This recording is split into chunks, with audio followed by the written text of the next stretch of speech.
Bismillahirrahmanirrahim. Madam President, Your Excellencies, may I begin by congratulating President Annalena Baerbock on being elected as the President of the 80th session of the General Assembly. I also wish to thank His Excellency Philemon Yang for his leadership throughout the 79th session of the General Assembly. Madam President, it is now the 80th session of the General Assembly. Yes, 80 years since our dreams of bright future gave birth to the United Nations. Humanity has imagined the future in many ways. Among other things, we imagined that in some of its darkest version, information overload would numb critical thought while apathy take over. I fear that this has come to pass. 80 years after the end of the Second World War, we are watching in high definition as genocide unfolds around the world. 80 years, after all, after the fall of the empires, colonialism is still alive, armed, funded, and justified by some of the supposedly most liberal powers in the world. They have defended and supported the only party who has any real power in a conflict as it makes a fuss out of international law. As we approach the 80th anniversary of the United Nations, Madam President, I suppose I should say, congratulations. But today, that word rings hollow. Should we congratulate ourselves on our inability to bring an end to the occupation of Palestine? Or should we congratulate ourselves for allowing a rogue state to undermine our charter and our efforts? In Gaza, the clock is ticking, the bombs are falling, and the light is fading. We have failed at least 70,000 people. Israel can no longer hide behind its pretense of victimhood. From London to Dhaka, from Paris to Sydney, from Montreal to Kuala Lumpur, populations have spoken out in grief and outrage. More and more people are standing up for the truth that Israel is committing genocide in Gaza. Remember, the eyes of the world are upon us. We must take action now, Madam President, now. Sanction Israel. The metastasis of Israel's brutality in the Middle East cannot go on. Their latest assault on Doha was not merely an attack on a few representatives of Hamas. It was an attack conducted on another state's soil and an insult to the efforts of all who have attempted to mediate. And it is a signal that Israel's violence will continue to destabilize the region. The effect of this will spill over to the rest of the world. The atrocities may have begun with Palestine, but they certainly will not end with Palestine. As the Middle East grows ever more dangerous for its residents, we will feel the reverberations all over the world. And this is why simply advocating for a two-state solution is not enough, Madam President. Malaysia will agree to any measures of the support for the Palestinian people, including the New York Declaration. But let us be clear. Let us be clear, there are only three real answers to this conflict. Number one, to take concrete action against the occupying force. Two, to lend our long-term support to the development of a self-governing Palestinian state. And number three, to reform the United Nations and ensure that such a travesty of justice never happen again. Madam President, repeated failures of the Security Council to fulfill the will of General Assembly must be met with strong resistance. We must continue to demand accountability from the permanent members of the United Nations Security Council through Resolution 76/272, or popularly known as the Veto Initiative. And we must pursue results through Resolution 377A yet that is uniting for peace. No more shall we quietly accept the dismissal of our collective voice. We must question and challenge the veto.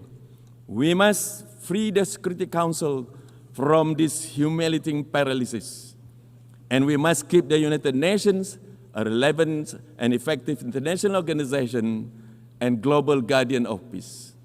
Madam President, over the course of our chairmanship of ASEAN this year, Malaysia too has learned of the colossal efforts that peace requires.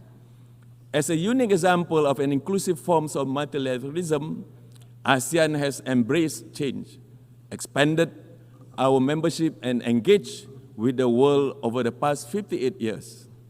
And this is why it has been Malaysia's honor and our greatest task yet to take on such a challenge this year. When conflict threatened to spiral between our neighbors, ASEAN did not stand idle. We stepped in, convened both sides in Malaysia, and implemented a ceasefire, one that ASEAN is now ensuring takes root through active monitoring on the ground. Yes, challenges remain, but our message is clear. ASEAN will stay at the table, urging both states to honor their commitments, for there is no conflict, whether interstate or intrastate, that is worth risking the stability of our home. This is why our efforts to cultivate security and stability in Myanmar and to restore credibility to five-point consensus must continue. ASEAN is deeply disappointed that the agreed-upon ceasefires in Myanmar have been broken in some areas and that violence continues to endanger civilians. Those in power have a responsibility to remember that Myanmar is a part of a region, not an isolated country. There is a bright and safe future for all of our peoples if we work together in good faith towards a Myanmar-owned, Myanmar-led resolution to the crisis in the country. Madam President, as ASEAN's focus deepens on bolstering security, strengthening economic resilience, and advancing sustainability goals across the region, we will address not only our internal crisis, but also from beyond. The South China Sea must not be used as leverage in strategic competition. Southeast Asia and its waters become a theater for rivalry between superpowers. We therefore urge all parties to fully comply with UNCLOS and to avoid actions that could provoke miscalculation or conflict in the waters we share. We will also continue to champion the rights and the needs of the global South at large. Madam President, for far too long, the global South has borne the brunt of unequal economic policies that marginalize and prevent developing nations from participating fairly in the global economy. And today, the global South faces a staggering financing gap for sustainable development, despite being home to the world's most vulnerable populations. The irony is painful, Madam President. We constitute the world's majority, yet remain unrepresented in decision-making, underserved in development financing, and sidelined in global governance. These imbalances must be corrected. The voices, needs, and aspirations of the global South are not secondary. Remember this: we cannot build a fairer international order without the global South at its center. Malaysia will continue to advocate for dignity, equity, and opportunity for all developing nations. Madam President, Excellencies, the UN has served the world for 80 years, but the world we live is in shifting beyond any recognition from what it was back then. The task that we now face is an existential one, for the question of Palestinians has haunted the UN for nearly its entire life. 80 years of the United Nations and 77 years of the ethnic cleansing of the Palestinians. I cannot emphasize this enough, Madam President. If we cannot resolve this, the citizens of the world will lose faith in us and the international order.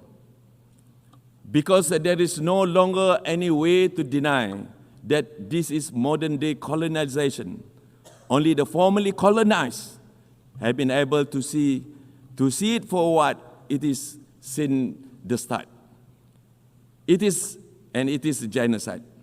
And it is a genocide dressed in the cape of Western tolerance. For us to remain relevant, we cannot move forward on the habits of the past.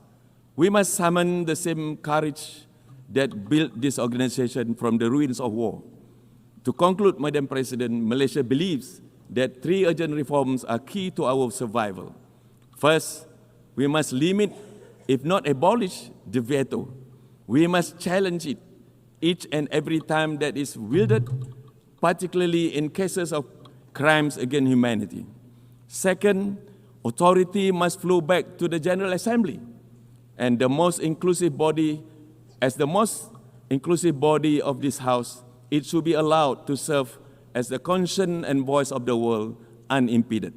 And third, we must redesign global financing mechanisms to ensure transparency and fairness for the Global South. Reform is no longer a choice, it is our imperative. Madam President, to be better together, we must change together. Billions of lives depend on whether we succeed. Madam President, I thank you.